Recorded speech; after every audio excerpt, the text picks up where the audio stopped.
સુરતમાં પૂરની સ્થિતિને લઈને પોદાર આર્કેડ વિસ્તાર પાણીમાં ગરકાવ થઈ ગયો। પોદાર આર્કેડમાં તો 1 માળ સુધી ઇમારત પાણીમાં ગરકાવ થઈ જતા વેપારી કાકા આક્રોશિત થઈ ગયા હતા।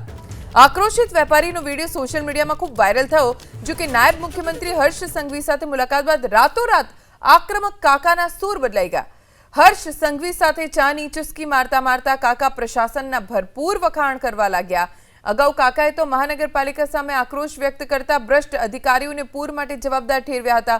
જો કે હર્ષ સંઘવીની પોદાર આર્કેડની મુલાકાત અને વેપારીઓને આર્થિક મદદનું આશ્વાસન આપતા જ રોષે ભરાયેલા કાકા એકાએક શાંત પડી ગયા। અને આ નુકસાન પાછળ ફક્ત અને ફક્ત સુરત મ્યુનિસિપલ કોર્પોરેશનના ભ્રષ્ટ અધિકારીઓ છે મારા હિસાબે।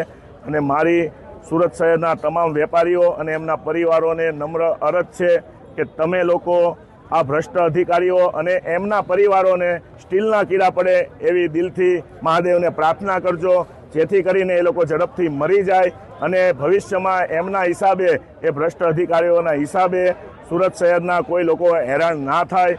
અને સુરત શહેરના ખાસ કરીને અમારા યશ પ્લાઝામાં જે આ બ્રિજ નિર્માણનું કામ જે ચાલુ છે, છેલ્લા 3 થી 6 મહિનાથી અમે લોકોને અસંખ્ય મૌખિક રજૂઆત કરી છે। એ ભ્રષ્ટ અધિકારીઓ અહીંયા આવે પણ અમે ઉગ્ર રજૂઆત કરીએ તો એ લોકો વરાછા પોલીસને બોલાવી લેતા હતા અને પછી અમને લોકોને વાતોમાં લઈને કે અમે કરી દેશું, આમ છે, એસએમસી સિટકોને કહે, સિટકો એસએમસીને કરે।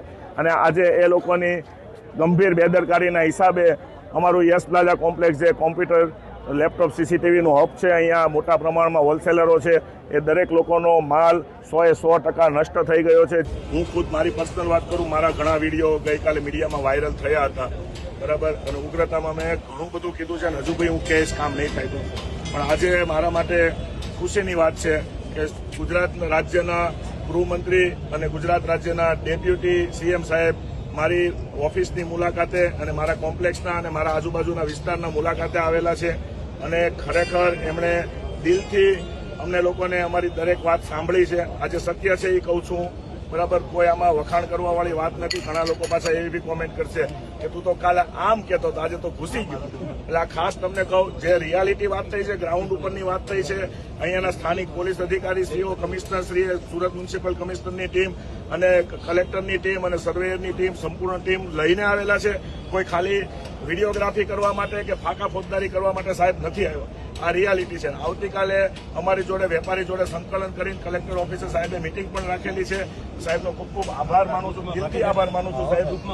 અને ખરેખર સાહેબે આજે જે ગ્રાઉન્ડ પર કામ કરેલું છે, આવું ભૂતકાળમાં પણ નથી થયું।